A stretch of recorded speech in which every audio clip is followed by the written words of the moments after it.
Good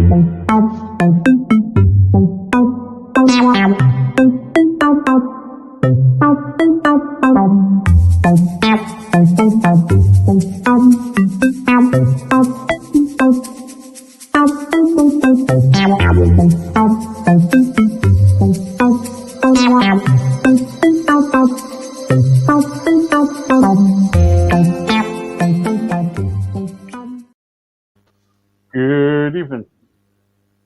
I tell you what, I'm having some feedback here, but never mind. Good evening and welcome. You can see me in half a picture because I'm just kind of like lying down. I'm not hiding away from you guys.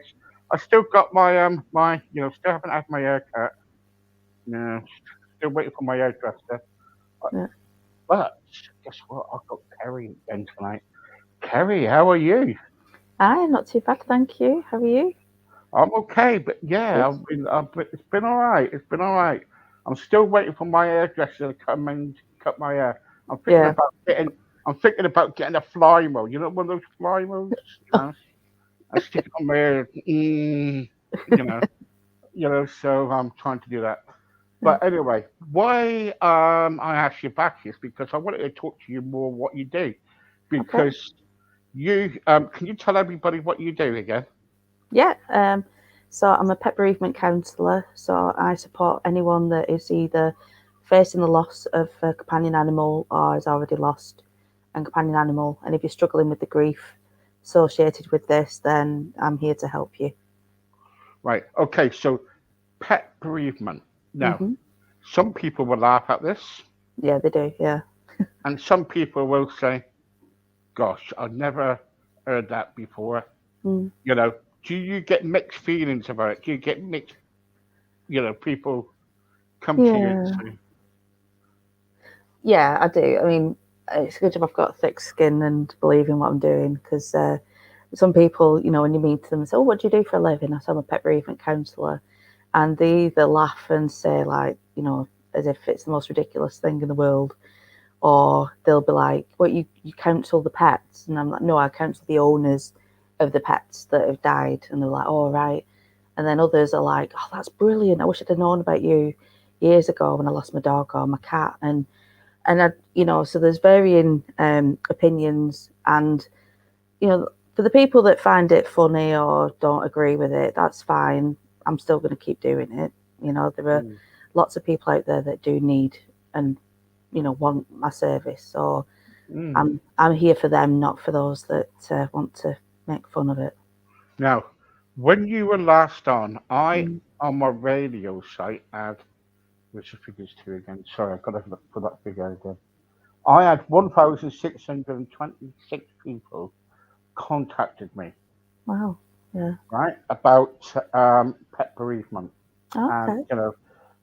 some of them never heard it. I put a Mm. poll up. What I did was I put a poll up on my website. Yeah. Some people didn't, never heard of it. Some people think, good idea, well done. Yeah. And it was like, I think it was, I think it's about only about 20% who actually thought, well, it's a joke, go away, things like that. But Yeah. the rest was all for it. Yeah. And I'm Mm. thinking, God, we, what, Kerry. So I get my words mixed up now. Kerry, you're doing a really good job Thank you. because our pets do need to be looked after properly Mm. when they die, don't they? Yeah, they do. They do. Instead of being flushed down the loo Mm. or being put somewhere, we Mm. our pets look after us, Yeah. so and we got to look after them. Yeah, we do. We do. And Yeah. even if it's going to cost us money, but also at the same time, when our pets die, Mm. we do actually feel it. I said to you No. before when my dog died, I felt Mm. a sad loss about it. Yeah. And you know, how many people come to you and say, "Oh, my dog's died. I'm feeling low." Mm. What do you really offer them? Yeah. I suppose the main thing I can offer is reassurance that they're not going mad and that they're not alone. support, empathy and sympathy, and just it's a talking therapy. So I use like counselling skills to basically I listen to people and offer them different perspectives on what they're going through. So they'll explain the situation and how they feel about what happened, and I'll explain how I see it from my side and my perspective, and then people then tend to think, "Oh, I never thought of looking at it like that." And when we work through it together like that, it tends to help people see that, any feelings that they have of guilt, or that they should have done more, or they could have done more, or anger, or just the overwhelming sadness is lifted a bit. It's offering people the chance to talk freely about how they're feeling without judgment, and no matter the circumstances, no matter what happened, there's never any judgment or any finger pointing, or no, oh well, yes, you should have done this, or I think you should have done that. It's not like that. I'm just here to listen and to offer support that people may be lacking. you know I mean, there's plenty of times where people have like well-meaning friends and family that will listen, but then there comes a point where they're like, do you know what, you really should be getting over this by now. And that's where I come in, because it doesn't matter how long ago it was. If it's still affecting you, then I'm here to help you with it. Yeah, yeah. Because it's sad, really. I'm glad Mm. there's people out there, like you, who are kind of like doing a wonderful job. We kind of look after people when we've lost our pets and everything. Because Mm. I remember when my little girl, the gerbil died, and Yeah. and the trouble was, I must admit, hands up, I was laughing about it. I said, darling, it's only a gerbil, we're getting another one. And she said, you don't realize, Daddy, um, Kevin was my friend, Yeah. and I realized afterwards that, we're all different, we're all different, Yeah. and Mm. that gerbil meant a lot to her, Yeah. you know, Yeah. and she went through, quite a bit, a sad time, really. Yeah. We tried kind of like saying to her, well, we'll get you another gerbil, and they said, no, I want Kevin back, and all this. Like she said, Yeah. let me give it, what was it? I can't remember. About giving it some air, breathe into it, Daddy. I said, no, no, Oh. die, darling, you know. Yeah. But do you ever get young children coming forward and saying like that, they can't cope? Yeah. The parents will like get in touch and say, that the child's struggling, and so I tend to I tend not to counsel children directly, because it's a very tricky area, because obviously children are still obviously mentally and emotionally developing, and there's no say of where they are emotionally and mentally, so rather than, it's hard to offer advice that because it's not a one size fits all kind of thing. So I'll support the parents to support their children, because obviously they know the children better than anyone. They know how they're coping with or not coping. They know what works for them and how to help approach them. So what I will do is I will support the parents to support the children. So I will go through things like, um, what to do with children, ask what to say to the children, how honest to be, how to broach the subject, how to help the child through the loss and the pain, and how to involve the child in any decisions that can be made, or things that they can do to, like um, end of life care rituals and memorials, etc. So I will help the children through the parents, really, Yeah. um, because I said there's a difference between like where the child is, like, age wise, but emotional age and like mental capacity varies. So yeah, so I help the parents to help the children. Okay. Can can I just show you a video for a sec? Mm.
There Oh, you go. What do you think of that? oh, that was beautiful.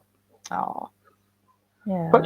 but sometimes it's like when we lose our pets and everything. And see, when I lost my dog Mm, um, years ago, there was I couldn't find nowhere to go for like pet bereavement. I never heard of it, yeah, And some people say, "Oh yeah, but why do you need that?" Only bereavement I was told was about when we die as a yeah, person. But then I mm, thought to myself, but when you came on last time, I thought about it and I thought to myself, yeah, why not? Why not pets? mm, Have why don't people get counselling because they lost their pets and everything? Because yeah, people do grieve through losing their pets. It's life. You yeah, know, of course. Yeah, and I'm glad that you're there, kind of like saying to these people, okay, you lost your pet and everything. mm, I'm there. I'll offer counselling. I'll offer all the help you want, you need. yeah, Because every one of us has got feelings, haven't we, yeah, Carrie? definitely. Yeah, we do. Yeah. Yeah. How do you deal with people who are kind of like who are really suffering then of their loss? Mm. Um, I mean, I always say that I'm there for as long as that person needs me to be. So it isn't a case of like one session and we're done and that's it. Mm, You know. So we have like an initial session and then book more as and when needed, if needed. And to be honest, even those that feel like they'll never feel happy again tend to feel a little bit happier, a little bit say happier, find it a little bit easier to bear once they've opened up a bit and once they've started to talk about it and they've actually been listened to. Then you find that a lot of the time that's all people really wanted was to be able to get it out into the open without being judged or teased about how they were feeling. And obviously I've had clients that may have had underlying like mental health issues, mm, and so I always make a point of saying that if I feel that somebody is um, if somebody's struggling or I feel that they're potentially um, there's a potential for them to harm themselves or others, then obviously I would get in touch with their GP and mm. or strongly encourage them to seek professional, medical help. So it isn't something that I take lightly. It isn't something that I assume that I'm, the be all and end all for their struggle. And I'm very aware that there are people that would need more support than that I'm qualified to give, Yeah, yeah. you know. Mm, And so that's where there are counsellors out there that are highly qualified and trained in all aspects of counselling. See, I'm only qualified in pet bereavement, and I use counselling skills, whereas there are counsellors out there that are trained in like clinical psychology or psychiatry, and so they are able to help those that are in like a mental health crisis mm. and and help them through. So yeah. Have you did any spoken to people who they're oh, what can I say, that it's been really really bad that you can't deal with it? Have you been in that position before? Well, that I felt that I couldn't help them. Yeah, yeah. There's been like the odd one or two over the years where I'd felt that I was out of my depth a bit and that there was something underlying going on, that the pet bereavement wasn't the only issue that they were struggling with. And so, you know, it would be unethical of me to just plod on and plow on and try and help them, knowing that I wasn't qualified to give them the whole range of support that they needed. And so there have been occasions where I've said, look, I can help you to a certain extent, however, and then refer them on to someone that's, qualified to help with any the other issues that have been brought to light or, feel of underlying. Mm, Yeah, and I don't see any, shame in that. I would rather say to somebody, look, I can't help, you know, because it isn't doing them any good, and it's unethical for me to think, oh well, it's okay, I'll keep trying anyway, because you never know. Because it's damaging. It's damaging to that person first and mm, foremost, and of course, yeah. damaging to myself professionally. You know, Mm, so yeah, if I can't help somebody, then I'll hold my hands up and say, mm, look, I'm not qualified to help, or this is out of my comfort, professional, yeah, range. yeah, You know, yeah. Okay.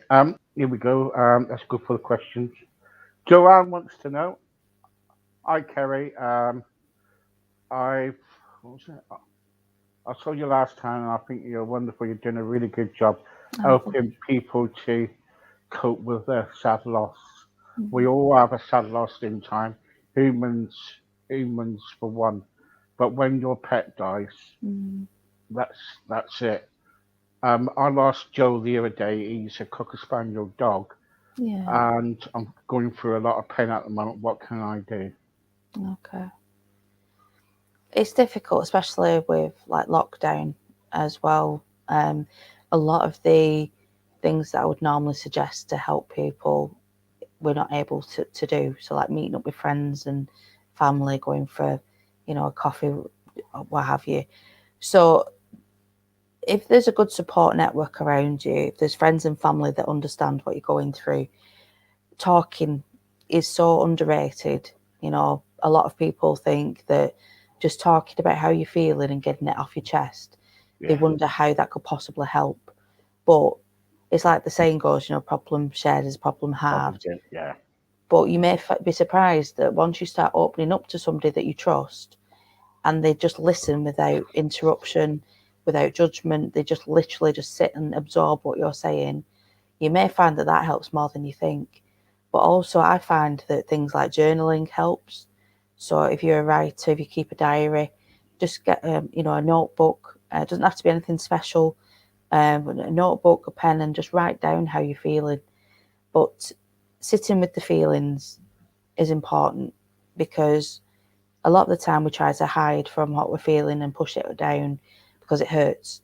Mm, And we worry that once we start feeling it, we're always going to feel like this, or that we're scared by the intensity of how we're feeling. mm, But we find that sometimes when you sit with how you're feeling and you don't suppress it, you release it because it needs to be let out. That once you've released it, you find mm, it a little easier to handle. It's straight. It's like I sometimes use like a Coke bottle analogy. If you shake it up, if you were to release the lid in one go, it would mm, just spray everywhere. The pressure's just too much. But if you release just a little bit at a time, you eventually can release all of the pressure without exploding everywhere. So journaling helps. I find talking to somebody that you trust. Painting, if you're into painting, scrapbooking, making photo collages or a mm, scrapbook, favourite photographs, writing down under each photo what memory that photo triggers.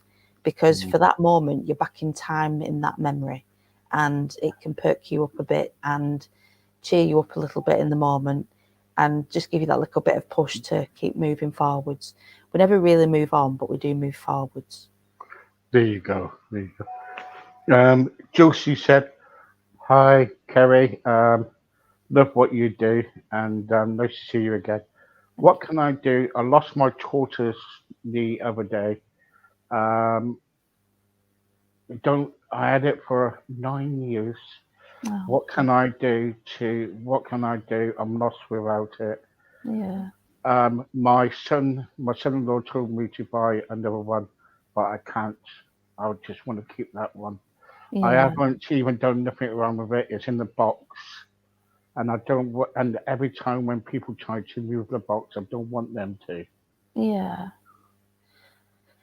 So it's difficult because, when you've had a companion for so long, it's the accepting that they've gone that is the hardest part, I think, at the Mm, beginning, because deep down, you know they've passed and you know that we can't change it. But yet there's that little part of us that is really hoping that we're wrong. And so we Mm, hold on to them and, like you say, holding on to the box because hoping that we were wrong and that, that what we fear isn't what is the actuality. And so is that what she's doing then? Is that what Josie's doing? That she doesn't want to let the box go? well, I suppose that's something that only they could answer. You know, Yeah, I would. One of the potential reasons for holding on is, you know, again, maybe feeling that just hold on a bit longer. Like I say, we might be wrong, we might yeah, not, or it may just be what can we do that would honour their life in a way that is deserving of them. Maybe yeah, there's a fear of not doing enough to honour them, and that can hold people back sometimes. Is wanting the very best for them after they pass, and worrying that we're not going to achieve that. But whatever you do as tribute and in memorial of your companion will be above and beyond, anything that, it'll be more than enough. yeah, And if you're not ready to say goodbye, there are options like cremation, burial. If you were to bury at home, you could do like a mini sort of funeral even, so that you have some way of saying a final goodbye. If do you you have to weren't get prepared, permission to do that? sorry, or Sorry, bury it. do you have to get permission for burial? Yeah, I think like burial, you'd have to be careful that it wasn't that your land doesn't fall on any like local waterways, or obviously if it's rented accommodation, you'd need to check with the landlord, but also bear in mind that if you moved house, are you happy to leave them there? So what we could do is I've suggested to some people is to get a large on it plant pot and bury them in that, and then choose a plant specifically in honor of them and plant that on top. And then not only does it rule out the rules and regulations regarding burial, but also means that if you were to move house, you could bring them with you. Mm, So yeah, it's difficult because it all depends on like the circumstances of the loss and how what other things are going on. And it's horrible parting with them, because it's mm, so final, and that's a very difficult thing to do and come to terms with. mm-hmm. Good. Rachel wants to know how can she? Sorry, let's get on to the question. Rachel wants to know how she's just lost a dog. Where's the best place where I don't want it to be cremated? What's the best place where I can take her so she don't get cremated?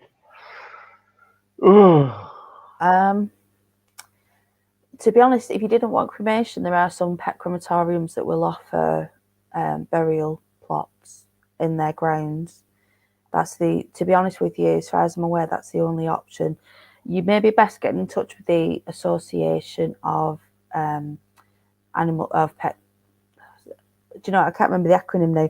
Association of like pet crematoria, mm, who govern pet crematoriums. Who everywhere will offer different services. So they will offer, obviously cremation, but also there are some that will offer, um, you know, burial plots on their grounds, and then for an mm, annual fee, they'll tend to that plot if that was something you were interested in.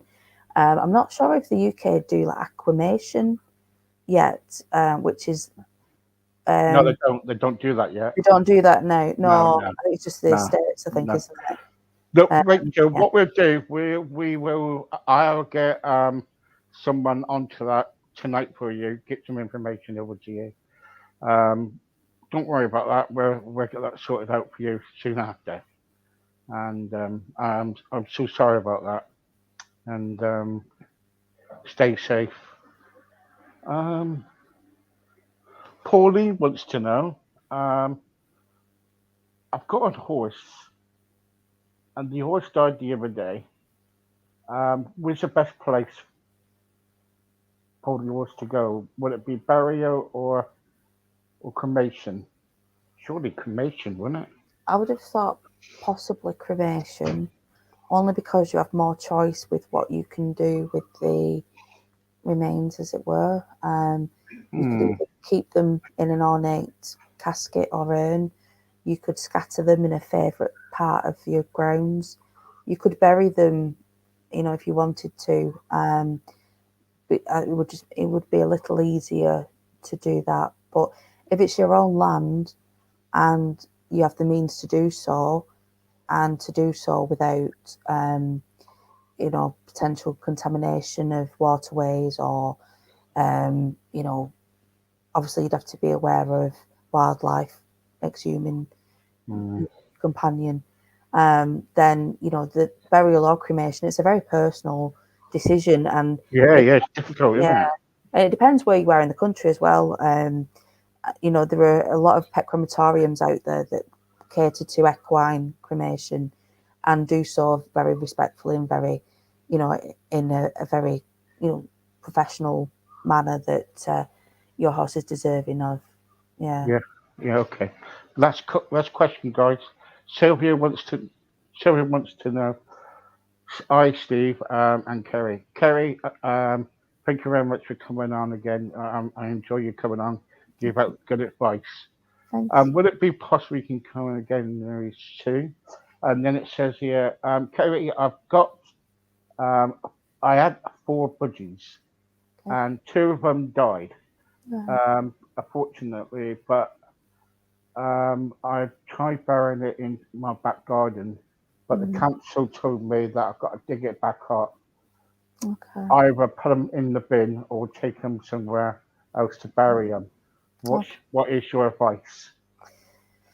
If you were dead set on burial, if that was your go-to, if that's what you really, that you would Can the prefer. council do? Firstly, can the council do that?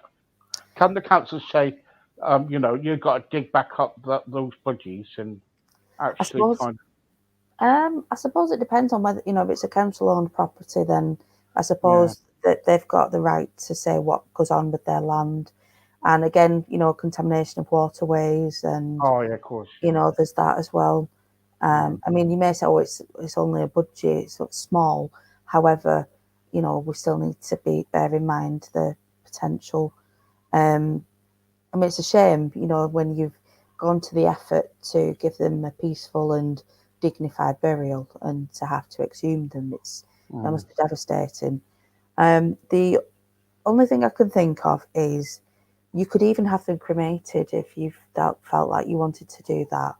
mm, And you could either do that by contacting your local pet crematorium and taking them yourself to them, or you could take them to your local veterinary practice and they could send them for cremation for you. Or there's the plant pot method yeah, yeah. that I suggested earlier, where you could plant a favourite plant or a plant in honour of them, and then every time it blooms or bears fruit or what have you, then it's in honour of the lives that are buried underneath. Mm, I hope that helps. I'm sorry you had to go through that. yeah, yeah. Um, what else we got here? Um, I, Kerry, thank you very much for all your advice. You are well what? Up, sorry. You're well upcluded with all your advice. Thank you for Oh, all your help. thank Been you. really good tonight Thank and you. very interesting. Hope Steve has you back again soon. Oh, that's sweet. Thank you. Okay, guys. Yeah, thank you very much. And Mm. what else is it? Um, can I add contact details, please? Yeah, sure. What is your website, Kerry? Tell So everybody. it's www.animalbereavementcounselling.com. It's a bit of There a you mouthful. go. Sorry. There you go. That's a long, isn't it? I know. I was trying to shorten it, and I'm still trying to think how to shorten it. Yeah, I'm better at bereavement counselling than I am at creating website Can't you names. just can't you just go AB bereavement or something like that? We'll just put like pet loss support. There we go. Carry pet loss support.com. I'll have a think. I'll have a think. Pet Yeah. loss support. It's like yeah, but that means that instead of dying, it could be lost. Mm. Yeah. Well, I do help people that's pets are missing as well. Oh, do Loss doesn't, you? yeah, loss doesn't necessarily have to mean that they've died. It could be that they've been rehomed and someone's struggling with that, or it Oh, could be all that right. they've gone missing. So yeah, help with that too. All right. Okay. Thank you very much. Okay, guys. Thank you very much. Thank you, Carrie. You're Once welcome. again, Thank you. thank you. Thank you, guys. Don't forget to get in contact with Carrie if you need anything. If you need to talk to her about anything at all about bereavement, or if you lost your dog, your cat, your tortoise, or even your bird, budgie, whatever it is. Yeah, whatever it is. Mhm. Yeah. I'll see you later on. Thank you very much. Thank Thank you. you. Thank you. Bye bye. Bye.